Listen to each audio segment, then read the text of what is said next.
નિવૃત્ત આઈપીએસ અધિકારી અને હવે ભાજપના ઉમેદવાર એવા મનોજ નીનામાના વિદાય અને સન્માન સમારોહનું આયોજન થયું. નીનામાએ રાજનીતિમાં જોડાયા બાદ વતનમાં શક્તિ પ્રદર્શન કર્યું છે.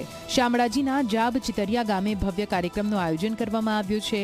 નિવૃત્તિ સમારોહના વરઘોડામાં પૂર્વ આઈપીએસ ઝૂમતા જોવા મળ્યા. સમાજના આગેવાનો, મંત્રી, ભાજપ પ્રભારી, પૂર્વ અધિકારીઓની હાજરીમાં આ કાર્યક્રમ યોજાયો હતો.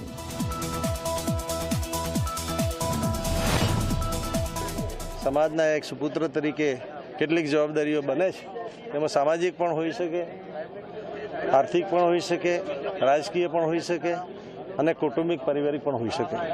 અને એમાં અત્યાર સુધી લાંબા સમયથી અમે સર્વિસમાં હતા, જેથી અમુક પ્રસંગોમાં અમે હાજરી આપી શક્યા નથી.